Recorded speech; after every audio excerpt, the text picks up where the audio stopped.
the number one key thing that I did was get experience as quick as possible. I didn't even start shooting. I was holding bags, I was holding reflectors, I was driving them to the wedding. And then slowly I started to shoot a little bit. And then slowly I was shooting even more. And that's how I built it up. Welcome creators, artists, smart professionals, and all those ready to take action and create a passion-centered lifestyle.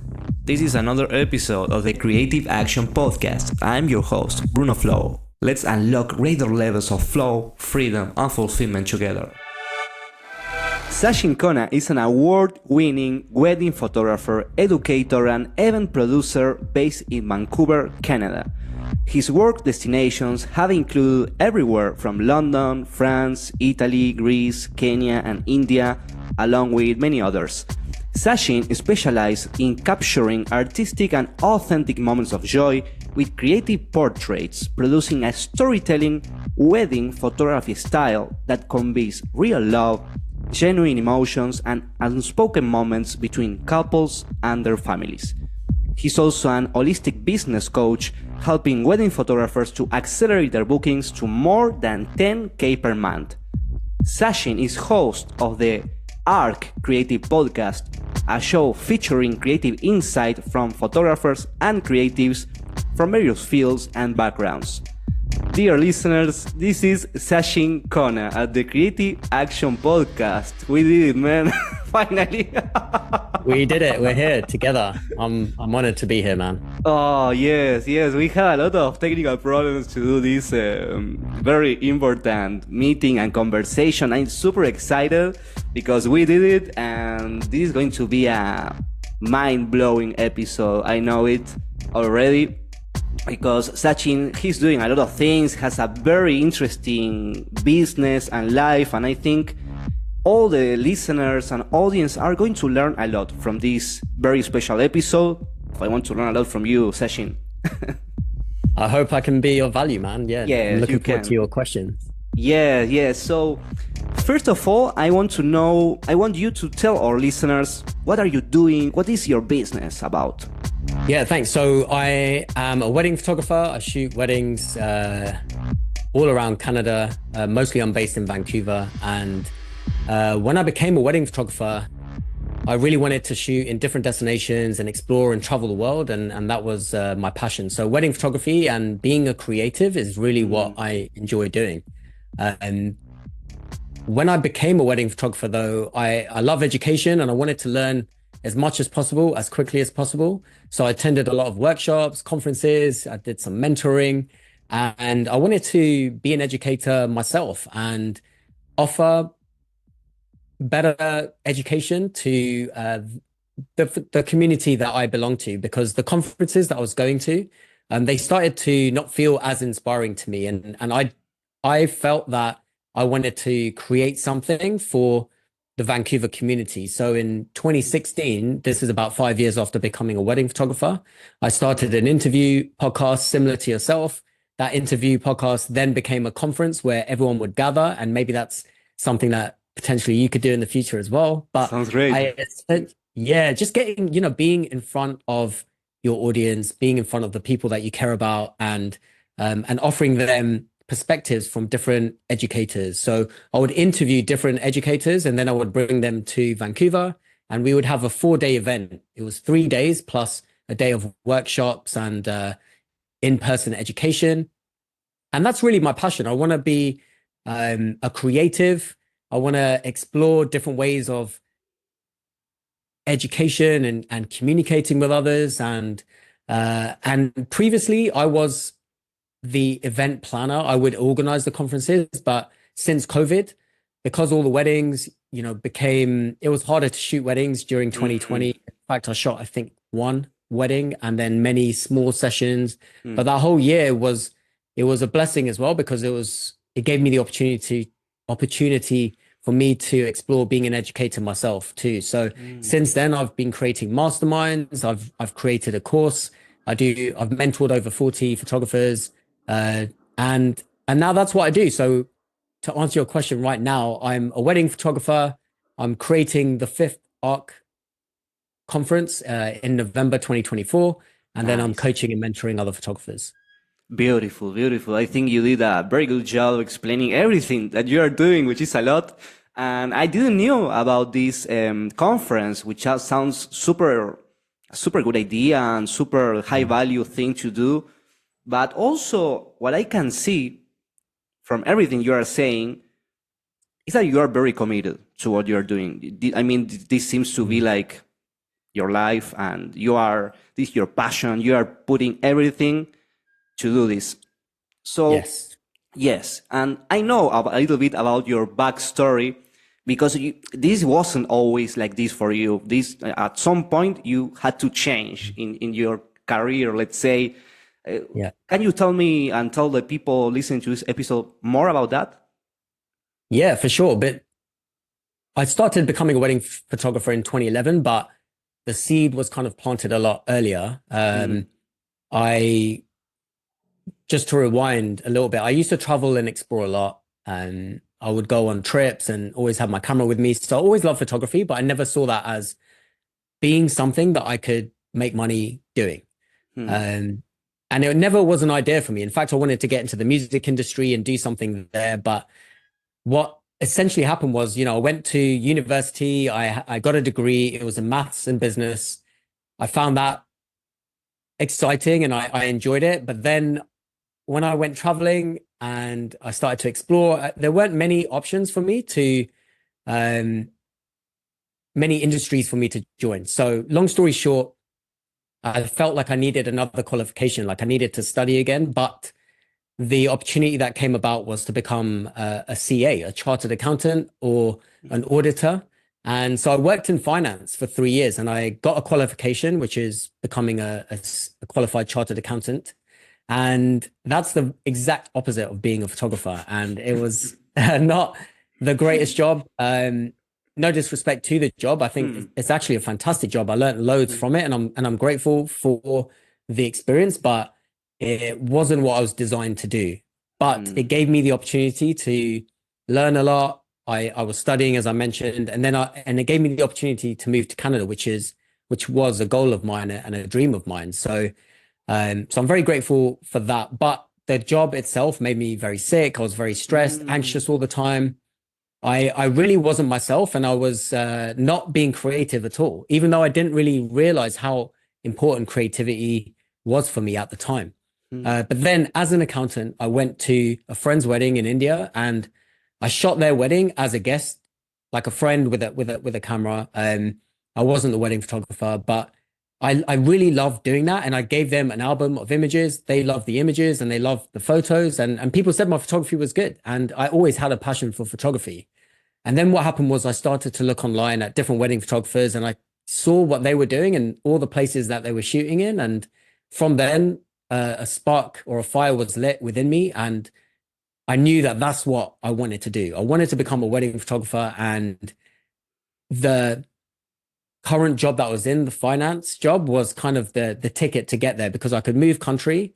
I could do it in somewhere beautiful like Canada, and that was my goal and my intention. So that wedding that I went to was in 2008, and I didn't become a full-time wedding photographer until 2011. So it mm. took 3 years for me to fully go into that. But I was so focused and I didn't know anything about wedding photography. So I had to learn a lot. And as I mentioned, education and mentorship and coaching was super important for me. So I learned as much as I could in those 3 years. And then I moved to Canada, became a wedding photographer. And I'm happy to say that since 2011, I've been a full-time wedding photographer. And since, I guess, 2020, an educator. Great. Amazing. Amazing story. Thank you for sharing that. And I'm wondering because you dedicated 3 years to your craft, to the business and everything before you were able to make a full-time gig out of it, let's Mm. say. How Yes. was that transition? How do you make it? What was important for you to be successful in this transition? That's a good question. I mean, this was many years ago, but I would say that having a clear vision for who I wanted to become was super key, and a clear vision that was exciting, like something that I knew that eventually that this is who I want to become and who I want to be. And there was definitely some fear involved in that as well, because I knew the alternative was that I would be stuck in the job that I was in that I hated. And yes, the growth and the progression and everything was good, but my lifestyle and my state of being or my energies would have depleted. And that job actually made me quite sick. And if it made me sick within 3 years, imagine if I'd continue doing it for another 15 or 20. I don't even know if I would still be living. And I really mean that. I don't think I would be alive if I had continued down that path. And so I was super excited by what I could become. And that was energizing. And then I knew what the alternative was. And I think that's actually quite a good combination for going after what you want in life, because so many things in life are exciting and so many things can cause us, pain and suffering. But if you can find a balance between the two, and or you can really find something that you are willing to dedicate your life to achieving, then that's a great place to start. And that's what I had. And I was very patient during that time as well. What made it easier for me to go down this path was that I had the finance job to rely on, and there was a transition period during that time. I didn't put all my chips on the table and go 100% all into being a wedding photographer and trying to figure it out as I went along. Yeah. I'm very grateful that I had the security of my day job to help me survive. And I did that. I worked 9 to 5. And then every Saturday in the summer, I would shoot weddings. And every evening and every Sunday, I would study and look at other photographers, and I would browse the internet and consume as much as I could. And you got to remember, this was in 2008 to 2011. And there was no information available. There was information, but you had to really dig for it. I had to go to the library and get books. Like it was like that almost, because at the time, photographers weren't also giving away a lot of information. There was a transition between film and digital, and people were trying to hold on to their careers because they were scared maybe about the digital community coming in. And it was a lot easier and more accessible for people to become wedding photographers. So it was a very interesting time, but there wasn't a lot of information available. And the number one key thing that I did was get experience as quick as possible. So every weekend I was shooting with other photographers, and I didn't even start shooting. I was holding bags, I was holding reflectors, I was driving them to the wedding. I was just observing them and getting them water. Whatever it took to be in the environment of a wedding is what I did. And then slowly I started to shoot a little bit, and then slowly I was shooting even more. And then by the end of the first summer, I was associate shooting for them. And that's how I built it up. I was very patient. And that was the first year. Then the second year I did it again in the summer, building my portfolio, again, gaining reps. And then from there, now I had a portfolio and I could show potential couples my website, and that's how I started to get bookings. But it was a long journey, but it was essential. I love it. I love it because I love to hear you, because you are describing how does it look. Because dreams, we have a lot of dreams, and people have dreams. Creative people have a lot of dreams because we are creatives and we enjoy creating scenarios in our minds and everything. But you put the work to do that. You put I want to use this word, the sacrifice. And this is my word. You didn't never talk about sacrifice in your whole description, but what do you think about it? Did you sacrifice something in the process, or what was your relationship with it? Because that can be scary to sacrifice things. And I hear a lot of stories of high performers or athletes, maybe that they had to sacrifice a lot to get to some degree of success or achievement.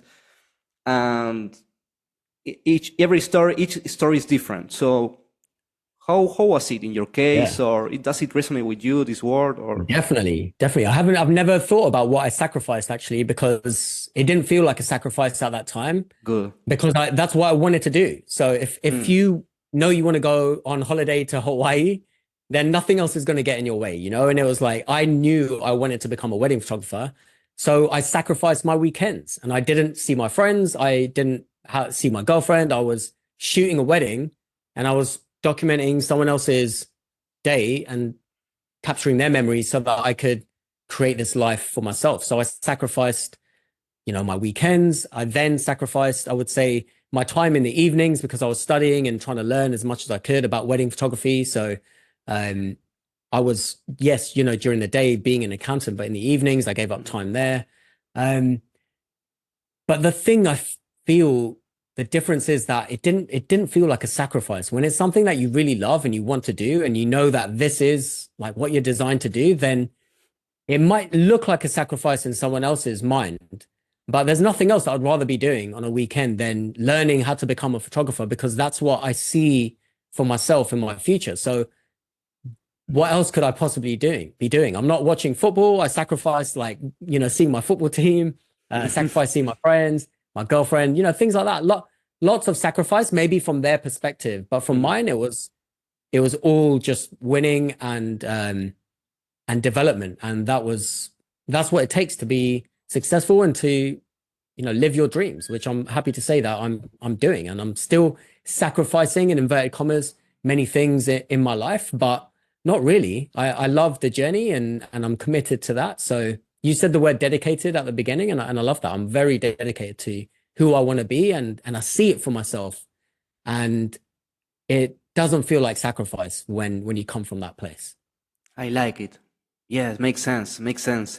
Sometimes I think about how sometimes there are very important things you need to do in your business or in your projects that might feel painful in the moment because they are difficult, they are hard. I don't know. For me, it's selling. An example is something I feel I struggle with it. I'm not wired to sell, and I need to figure out how is it, and okay, I need to study it. I need to do like stuff I don't feel natural.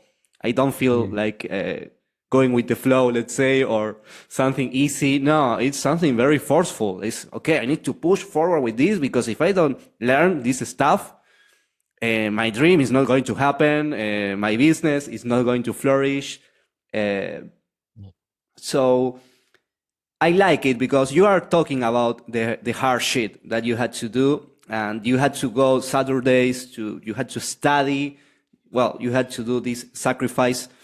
And what would you say, because there is something very common along creatives and entrepreneurs also, and creative entrepreneurs, which will be like the mix of everything, which is imposter syndrome. This sensation that you are not good enough, and it doesn't matter how much work you put in your craft, this is not enough, and you are not ready, and you need to continue postponing the dream.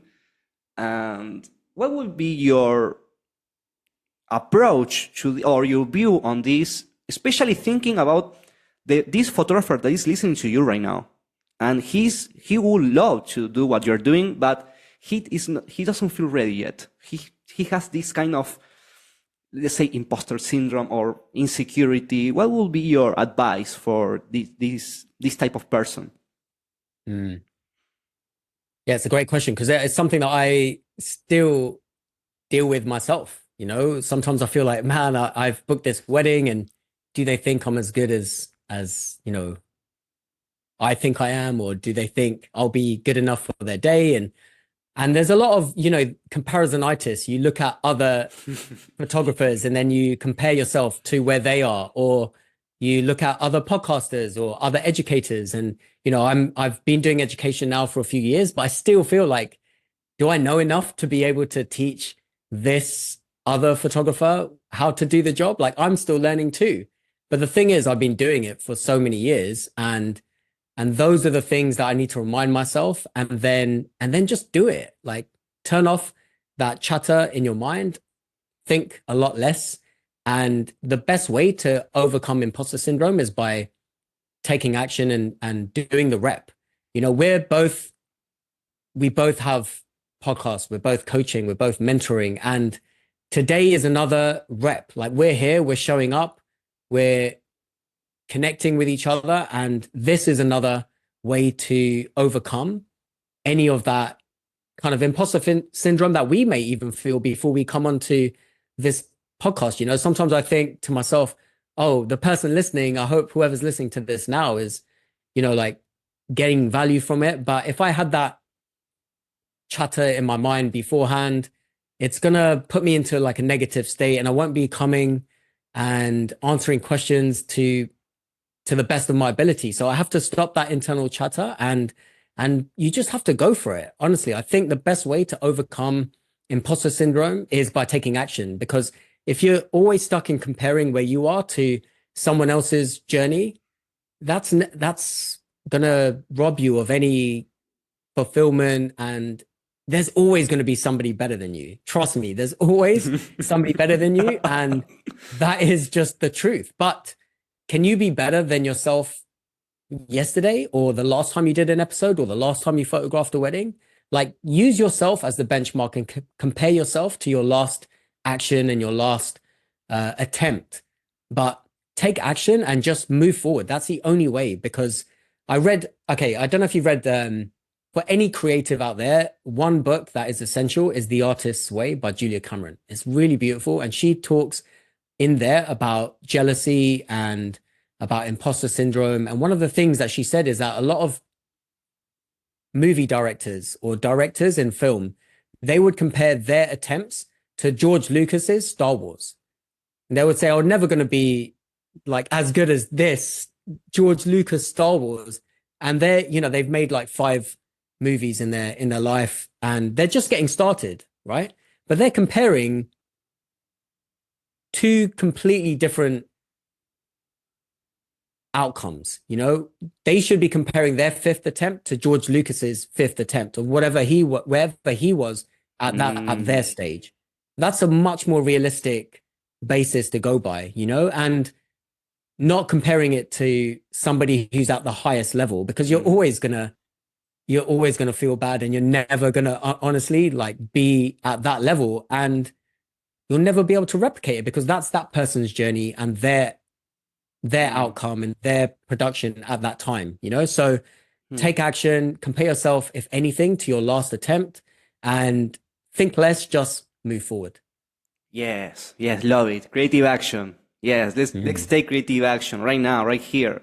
And in this same spirit, what would be a recommendation of how to take action if someone is listening to you and wants to double down on this dream they have of starting their own business, crafting a lifestyle around his passion for photography? I know you have a few resources to share. I'm thinking of your podcast, an example. Maybe that will be a good starting point. What do you think would be a good advice for this person that wants to take action, not sure where to start? Okay, so I would say sometimes we think that the action that we need to take has to be huge, and we need to make a movie by the end of the month, right? And that's like a goal. That's not really an action. That's setting a big goal as well. And what I would say is just brainstorm or write down from an excited place, like tune into your vision of who you want to become, and then just get a notepad and a pen and just start writing down small things that you can do to start creating momentum towards that journey. And write down as many things as you can. This is different for everyone, and people are in different stages of their career and different stages of where they're progressing with their creativity. But I think that's the easiest way, is to just write down as many things as you can, small steps, and then just put next to each of those things, how long will it take me to complete this? Because when you put a time frame, a realistic time frame as well, like don't just say 30 minutes. If it really genuinely will take you 2 hours, then write that down. But write down how long it will take you to do each of these things.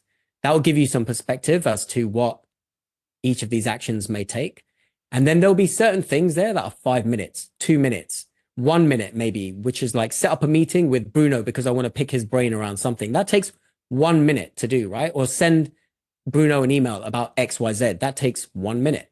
Send this person a text message, 1 minute, right? Look at all those small things and start taking action on those little things. Start planting the easiest seed that you can plant, and then you'll start building momentum. You'll start creating energy in that direction, and then you can start encouraging yourself a bit more to take some of the bigger steps and the bigger action. But I think that's the easiest way to get started, because one of the challenges that I have is that I overthink many things, right? And then that stops you from taking action, right? I think we're all guilty of that. There's so much information online. There's YouTube, Instagram, TikTok, Threads, Google, whatever, Chat GPT. There's loads of places for people to give you advice and for you to learn things. So you've got to kind of like crush a bit of that noise, dive deep into what you feel is right for you in this moment, and then take action on the small things and build up from there. I would say that's the easiest way to stop procrastinating and start taking some action. Yes, start creating a map for yourself, a map based on your own efforts, your own results, and not getting crazy watching other people's maps, like and getting this paralysis by analysis, because that's true what you're saying, especially in anything related to business or people. All they have their own red pills for everything. What you're saying is getting first-hand experience. First, doing this kind of self-inquiry, writing down in a notepad, and it's like getting more in contact with your own desires and with your own deepest yearnings and creative yearnings, which is not easy. That's by itself is at least for me, it was super difficult because I was very detached from my ability to desire anything. I was like very detached from that part. And when I discovered that there was a lot of things that I loved and I wasn't really doing, that unlocked a new level of momentum. Exactly. That energy you feel when you start taking action in that direction, and you're getting this positive feedback loop of emotions when you're seeing the result of what you're doing, and that starts building up. And I love your advice, because it will be the key to start building up this energy that at some point that will be like the true flow. That's what I call it. The true flow is like your own direction, and you. It's not going the flow of society or what other people tell you. No, it's going with your own flow. You are moving in a direction you set up for yourself. So I love everything that you are saying. That's basically my rant is about how I love everything that you are saying and how I resonate with it in my own experience. Yeah, awesome, Bruno. The thing I feel like that's mostly advice for somebody who just wants to get started, who isn't following their vision and their dreams. There's different strategies that you can take at different parts of your journey. There's different tools that I use now to help me create momentum and take action. What kind of tools would you like to share? How does it look? Yeah, I mean, I would just say very simply, I plan out. I have a vision for every single year. So I have a vision board. I have like 3 words that I pick for that year that I want to live by and to hold myself accountable to. I then, plan out my quarters. I then plan out my month. I plan out my weeks, and I plan every single day, because it's very easy, as I mentioned, to get distracted with all the information that's coming towards us. So you have to put all of that to the side and look at where you are on your map. I love that you mentioned a map. I think that's a really great way to put a picture to these tools, because you are where you are on your map and you need to move forward on that map to get to your destination. So you have to look at that map all the time, every quarter, every week, every month, every day, and be like, am I moving forward? Like, where is my boat sailing on this journey? Am I getting closer to my destination, or am I like actually am I just making momentum, but I'm going towards like Paris when I'm actually was aiming for Bombay in India? It's like, yes, you're making momentum, but in the wrong direction. Like, you're going the wrong way. So it's very important to keep looking at this map and making moves. But the thing that I wanted to add was, at the start of my journey, I looked for mentors and I looked for coaches and I looked for a role model, somebody who could help me and guide me and hold me accountable, because it's very easy to struggle and be challenged on this journey. So you want to have somebody who can help you through those challenges and give you that support to help you move forward. So that was really key in the beginning. And, I said every weekend I was shooting weddings, and those were my mentors. I got to see, how does my coach shoot a wedding every single week? And I saw how they solved problems. I saw how, it was a husband and wife team. I saw how they spoke to each other and how they navigated being with a bride or a groom in a stressful situation. And I was able to learn a lot from them. And then when I had challenges, they would help me with those challenges. So that helped me keep creating momentum and helping me move forward on this journey, on this map, So I feel like everyone needs a guide and somebody who can help you along that journey. And I know the question in probably some of the people's mind is, I can't afford to have a coach, or I can't afford to have a mentor or anything like that. And that's okay. That's why we have podcasts. That's why there's YouTube. There's a lot of information out there. Use those resources, but take notes and hold yourself really accountable to taking action. Or get a friend who also has a similar goal and desire, and connect with each other every week and ask them, how are you doing? What is your goal for next week? What actions are you going to take? And let them ask you the same questions, and then discuss that every week, because this is how you build community and you have accountability and you grow together. Because when I started, yes, I had a coach, but I had other people who are on the journey too. And these people are still my friends, and we still have those conversations, and we're still growing and learning together, because honestly, it never stops. So why not create that relationship now, hit the ground running and grow and support each other? Because that's actually where all the joy is just seeing your friends succeed, you succeeding, you're both enjoying that journey together. And I'll share a quick story if I can. Yes. Okay, so when I first started becoming a wedding photographer, man, I was on Facebook not Facebook, it was like Flickr. So any photographers listening, you'll probably know what Flickr is. But there was a photographer called Adonye Jaja who I loved his work, really admired him. And he was at the same stage that I was in. And we started following each other, and then we emailed each other, and then we started to share things that we were learning. And that was so much fun, like just trying to figure things out, helping each other. When he learned things, he would share it with me. When I learned things, I shared it with him.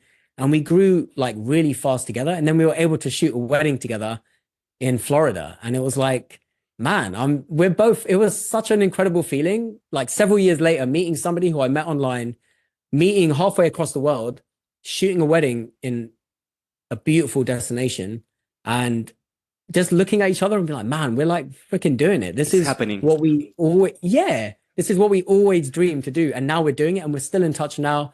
I created a conference. He's spoken at my conference. He has a podcast. We're educators. He's like just doing amazing things, man. And that's like the best. When I retire, I don't know if I'll ever retire, but whenever I look back on my days, I'll always look back on that relationship, that journey, and be like, man, that's like, you created that, you did that, and that's incredible. So I hope that's something that can happen for people listening in whatever career or profession that they choose to do. Super inspiring, and I think it's an ultimate life hack. Move with other people, like talk with other people, and grow together. Growing together is easier. It's easier. There is something in the human psyche, like when you are sharing the stuff with others that are also in the same path, you learn faster, you get motivated easier. There is something that clicks in your mind and helps you to navigate the challenge and everything. Thank you so much for this interview. We are wrapping up. I would like to make sure that you share what are the ways to be in contact with you, and if someone wants to ask you any kind of question or join your programs or be coached by you, what's the next step in that case? Yeah, sure. Happy to share. I'll send you all of my links, but really, before I share that, I just wanted one quote that just came to my mind. It's like, I think it's an African proverb, and it's, if it goes like this: if you want to go fast, go alone, and if you want to go far, go together. Right? Like, great. Walk with others. And so please, like wherever you're on your journey, definitely reach out to others, like build a community, and that's going to be an amazing support system, and you'll all go far together. So I just wanted to share that before we wrap. But on Instagram, I'm arc_evolution. If you're a photographer and you're interested in learning from some amazing photographers, go to thisisarc.co, and you'll see a lot of interviews, and you'll find out about the upcoming conference in November 2024. We have 8 speakers coming from around Canada to Vancouver, BC. It's going to be 2 days of workshops and community and just so much fun. Like we have like a great closing party with Fujifilm. It's going to be epic. And Bruno, I hope if you can make it out here to Vancouver, I would love to see you there, man. I will love it. And finally, I want to give your listeners a little bit of a gift. So if they go to thisisarc.co/Bruno Flow, then they'll get a little daily planner from me just to help them, like, take action today and create some momentum in their lives. So man, that's great. Okay, how is that again? The URL. Let's repeat it. Yeah. So thisisarc.co/Bruno Flow. Okay, you have it there. You have a planner, right, for a gift from Sachin itself. Let's use it. Let's make you good use of this gift. And hey, Sachin, thank you. Thank you. I think this was an excellent conversation. Thank you. Thank you for the opportunity for me to just share, a bit of my story. And I hope it helps even just one person, man, to take action. Like I want to leave your guests with this. There's something that you have been ignoring in your life that you haven't done. And you know that if you did it, it's going to change the game for you. So I encourage you to just text someone or email someone and get that momentum going. Take the smallest thing that you can do that will help you achieve your goals and dreams, whatever it is. Make the smaller and the easier, the better. But please, like, do that thing. Make it really small, but make it happen.